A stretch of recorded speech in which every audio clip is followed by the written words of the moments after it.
Hello everyone, hi Purvi, welcome to our channel. In this video, we discuss about disease causing organism in plants and in animals.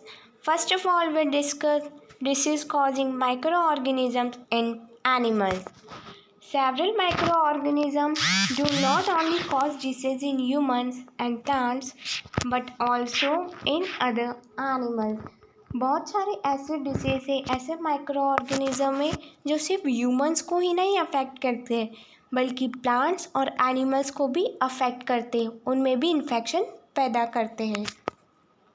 For example, anthrax is a dangerous human and cattle disease caused by an bacterium.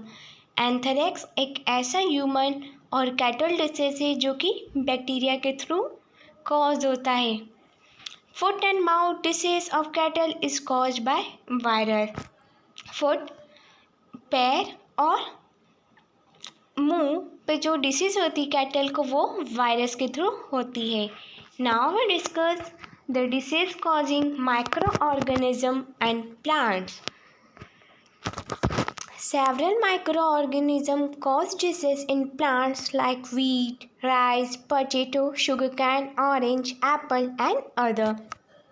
बहुत सारे ऐसे micro organism हैं जो कि plants को भी affect करते, plants में भी डिसीज को पैदा करते, जैसे कि वीट हुई, राइस, पोटैटो, शुगरकेन एक्सेट्रा.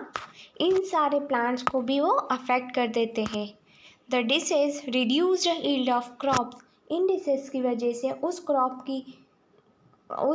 की यील्ड कम हो जाती है, मतलब वो क्रॉप्स उगना ही कम हो जाती है.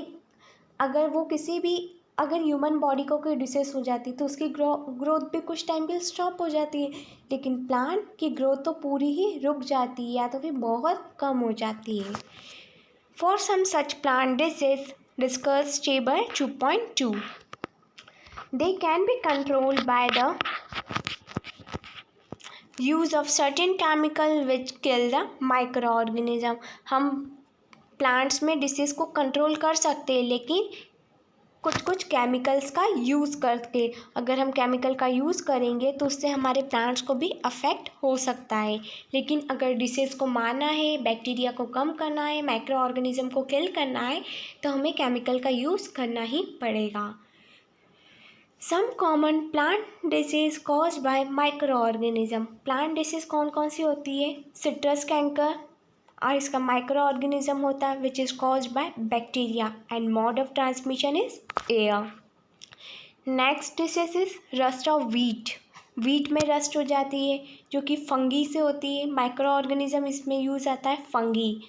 Mode of transmission is air and seeds. अगर सीड्स ही खराब है तो अगर बीज ही खराब है तो बीज कितना भी बड़ा उग जाए, पेड़ कितना भी बड़ा उग जाए तो वो पूरे ही पेड़ को खराब कर देता है.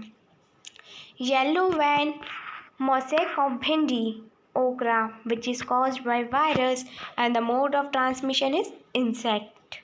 इसका मोड ऑफ ट्रांसमिशन होता है इंसेक्ट के थ्रू. जैसे कि हमने ह्यूमन डिसीज में पढ़ा था, अगर कोई इन्फेक्टेड पर्सन से हेल्दी पर्सन को डिसीज हो सकती है तो एज इट इज़ प्लांट्स और एनिमल्स में भी सेम होता है. अगर किसी हेल्दी एनिमल से अगर हेल्दी एनिमल किसी भी दूसरे एनिमल के कांटेक्ट में आता है तो उसको भी डिसीज हो सकती है.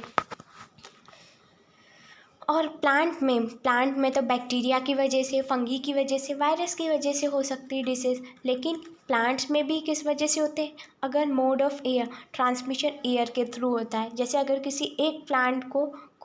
एक प्लांट इन्फेक्टेड प्लांट है तो उसका मोड ऑफ ट्रांसमिशन एयर के थ्रू, उसके सीड्स या उसके लीव्स दूसरे प्लांट में जाएगी तो एयर में उसका इन्फेक्शन आ जाएगा और वो एयर का इन्फेक्शन किसी दूसरे प्लांट में चले जाएगा तो इन्फेक्शन फैल जाएगा. कुछ तो सीड्स ही ख़राब होती है. जैसे हमने देखा होगा कि बहुत सारी सीड्स ख़राब होती है, तो अगर हम ख़राब सीड्स उगाते हैं तो पूरा पेड़ ही ख़राब हो जाता है. और इंसेक्ट जैसे बटरफ्लाई हुई, तो ये बटरफ्लाई इस फ्लावर का नेक्टर दूसरे फ्लावर के नेक्टर पर चली जाती है तो वो फ्लाई करते हुए किसी भी प्लांट पर चली जाती है. तो अगर उसने किसी भी वायरस को, किसी भी प्लांट के इन्फेक्शन को स्टिक कर लिया तो वो दूसरे प्लांट में जाकर उसका इन्फेक्शन छोड़ देगी. तो मतलब एक प्लांट की वजह से कई सारे प्लांट डिस्ट्रॉय हो सकते हैं। इसी टाइप के माइक्रो ऑर्गेनिज़म सिर्फ इवन हमको ये लगता था कि माइक्रो ऑर्गेनिज़म सिर्फ ह्यूमन को ही अफेक्ट करते, पर ऐसा नहीं है। वो प्लांट को भी, एनिमल्स को भी और ह्यूमंस को भी इक्वली हार्म करते हैं। और अगर आपको इसके बारे में कोई भी क्वेश्चन हो, कोई भी डाउट हो, तो please comment in comment box. I will try to solve your problem as soon as possible. Thank you.